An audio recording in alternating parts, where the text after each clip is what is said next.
You probably think you chose your favorite jacket, your ideal vacation, or even your concept of the perfect romance based on, like, your own organic personality. Right, like it's just who you are. Exactly. You assume your desires are intrinsic, just a natural expression of yourself. But what if those desires were actually engineered in a boardroom in 1920s California? Ah, it's a wild thought. It really is. So, welcome to today's deep dive. It is Saturday, May 16, 2026, and as America gears up for its 250th anniversary, we are looking at the country's most powerful, lasting export. And it's not cars or grain. No, or microchips. It's culture. We are diving into this massive new book by Professor Dr. Milton Biswas called America at 250, Hollywood's Dream Factory and the Global Screen Civilization. Such a fascinating read. Yeah, and the core mission of our deep dive today is exploring this argument that Hollywood didn't just stumble into being a global entertainment hub. It, like, systematically evolved from primitive visual experiments into a literal global screen civilization. Yeah, one that literally built the architecture of modern human desire. Wait. The scale of that architecture is just staggering when you really break it down. I mean, Dr. Biswas essentially argues that for the last century, the global public has been living inside this meticulously crafted emotional empire. An emotional empire. I love that phrasing. Right. The clothes we aspire to wear, the way we frame our personal successes, even our expectations of justice. So much of that vocabulary was written by a handful of studio executives over a century ago. Okay, let's unpack this. Because before Hollywood was this massive, polished monolith, American entertainment was a wildly fragmented landscape. You had, regional theater, traveling vaudeville circuit. Completely decentralized. Exactly, and minstrel shows. And it's important to note impartially here that while those minstrel shows laid down a foundational commercial template for mass entertainment like standardizing touring routes and mass marketing, they obviously did so by relying on deeply racist blackface caricatures that mocked Black Americans. Right. It was a deeply problematic foundation. It was this chaotic, live performance ecosystem. But then the technology shifts, and we get the invention of the motion picture. Enter Thomas Edison on the East Coast. Oh, Edison. Yeah, and Edison doesn't just want to participate in this new medium. He decides he wants to own the very concept of movies outright. Right. He formed the Motion Picture Patents Company, the MPPC, which functioned as a literal cartel. I mean, Edison pooled the patents for raw film stock, movie cameras, and even the projectors used in the theaters. Wow, so he controlled everything. Everything. He aggressively monopolized film production through strict patent enforcement. Yeah. If you wanted to shoot a film anywhere in the United States, you had to pay Edison's company a licensing fee.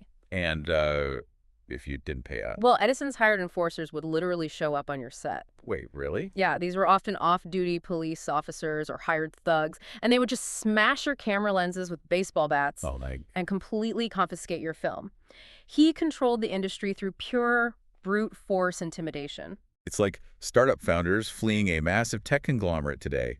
But instead of writing code in a garage to escape a non-compete clause, they're literally packing their cameras into the trunks of cars and running from hired goons. That's exactly what it was. So these independent filmmakers realized they couldn't survive in New York or New Jersey.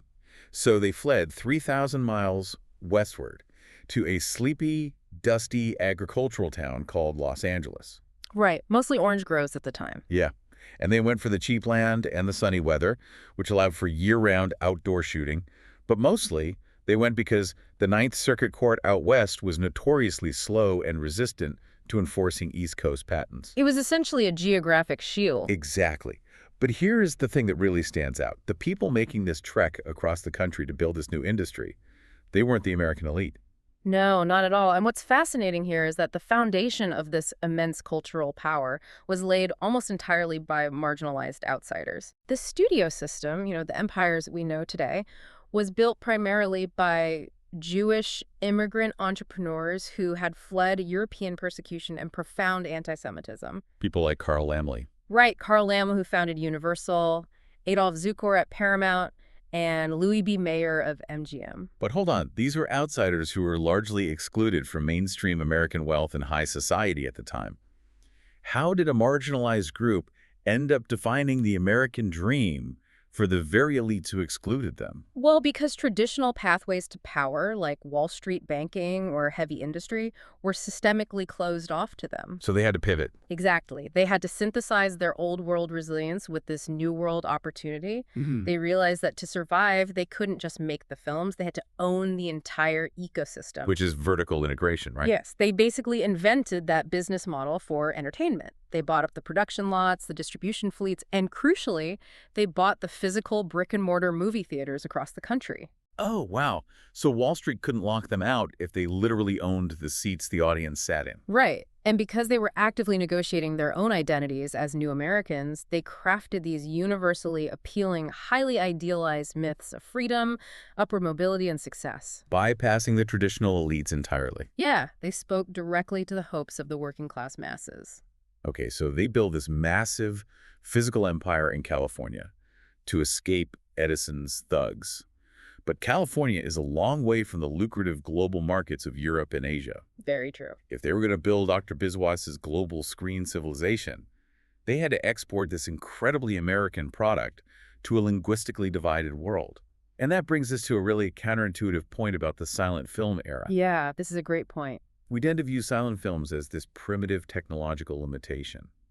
But the book argues the lack of sound was actually the exact mechanism that allowed Hollywood to conquer the globe. Absolutely. The absence of spoken dialogue was arguably their greatest strategic advantage. Because there was no language barrier. Right. Because there was no English dialogue to alienate a non-English speaking audience, Hollywood accidentally created the first truly international visual language. Wait, I get how a smile or a frown is universally understood, but how do you communicate complex plots or social critique or deep psychological narratives without a single line of dialogue? By distilling the entire human experience into pure visual empathy.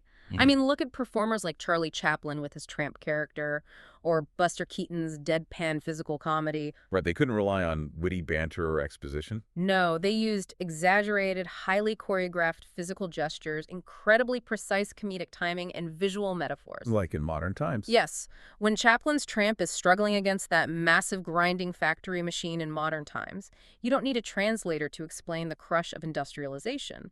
A laugh of recognition in Shanghai was generated by the exact same visual cue that caused a laugh in Paris or Cairo. It was a silent lingua franca. Exactly. And this visual universalism completely changed the acting profession.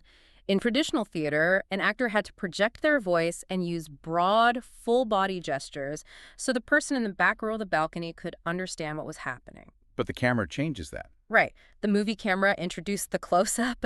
Suddenly, a micro-expression, just a slight trembling of a lip, a subtle shift in the eyes, could convey a mountain of emotional subtext.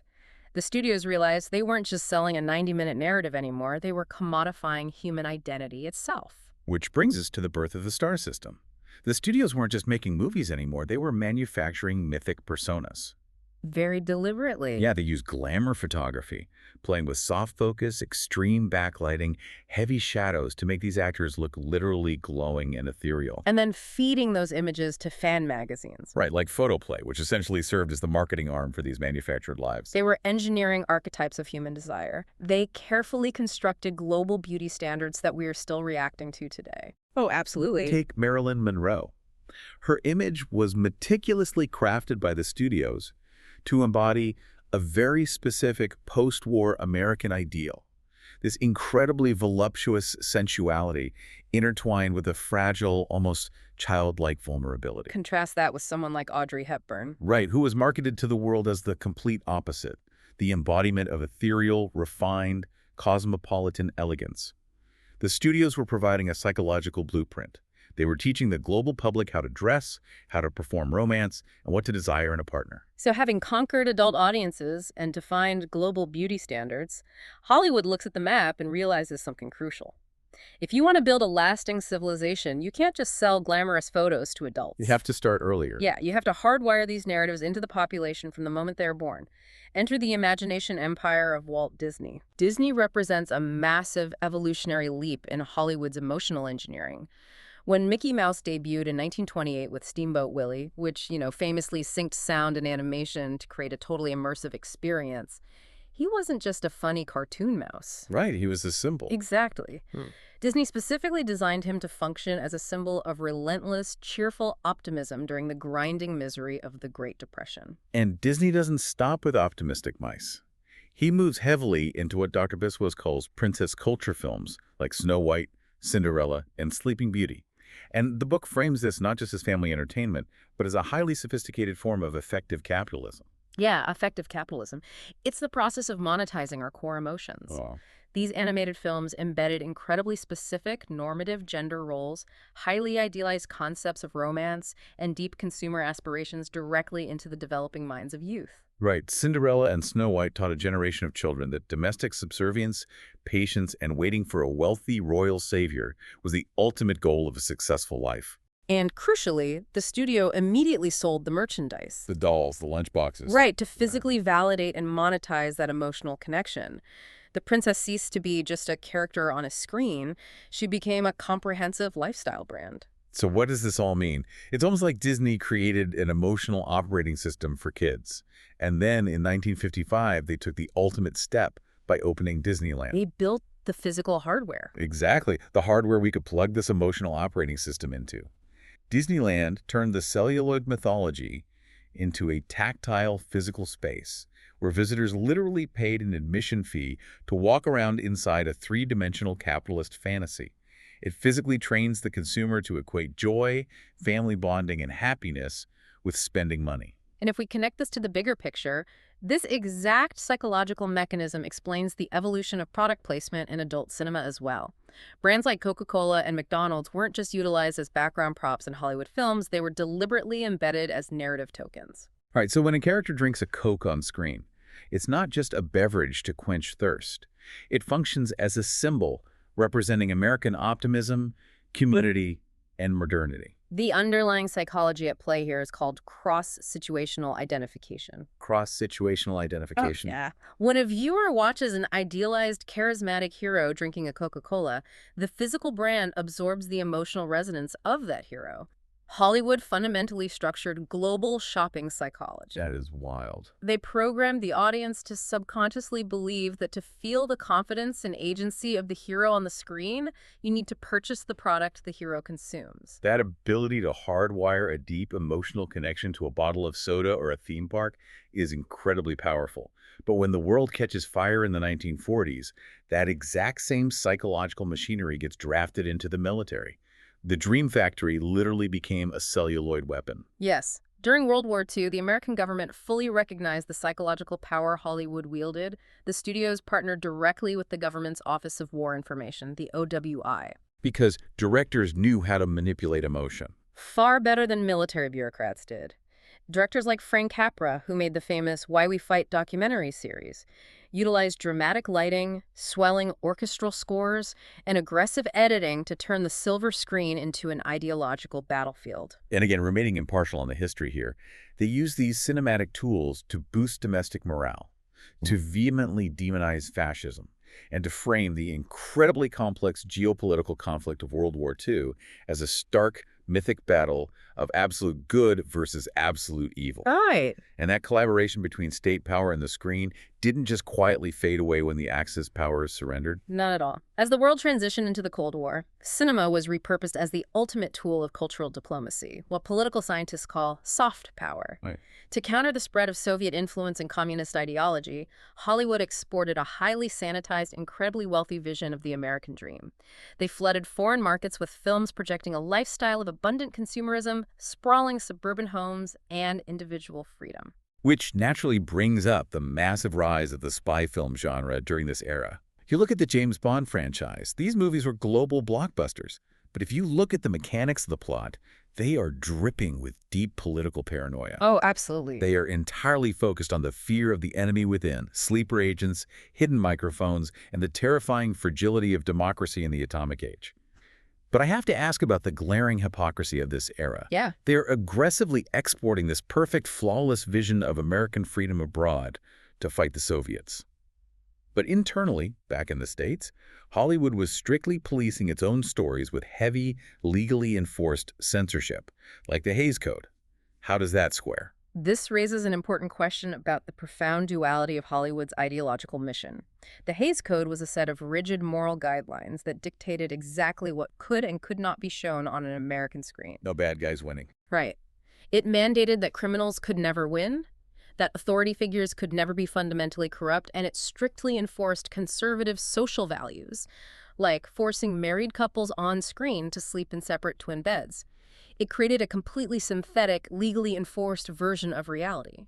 So the exported ideals of boundless freedom completely glossed over profound internal American realities, particularly regarding systemic inequalities in race, class, and gender. The spy films encapsulated this contradiction perfectly. On the surface, a character like James Bond projected an unshakable, hyper-competent Western strength. He was always in control. But structurally, Structurally, the constant presence of double agents and world-ending superweapons reflected a profound domestic paranoia and a deep mistrust of the government. Hollywood was selling a fantasy of total control to a society that was secretly terrified of sudden nuclear annihilation. that Cold War paranoia and those rigid Hays Code-era rules couldn't last forever, though. As the culture shifted into the late 20th century, the archetypes had to evolve to survive. But it had to adapt. Yeah. The macho spy who fixes every complex geopolitical problem by shooting someone, or the passive damsel waiting for a royal rescue, those characters stopped resonating with a changing society. You can map the evolution of societal norms directly onto the changing archetypes of masculinity and femininity on screen. We move from the hyper-masculine, emotionally detached, almost robotic James Bond of the 1960s to a radically different type of male hero in the late 90s. Like who? Look at Jack Dawson, played by Leonardo DiCaprio in James Cameron's 1997 film Titanic. Oh, it is a massive contrast. Jack Dawson isn't a government agent with a gun. He is an artist.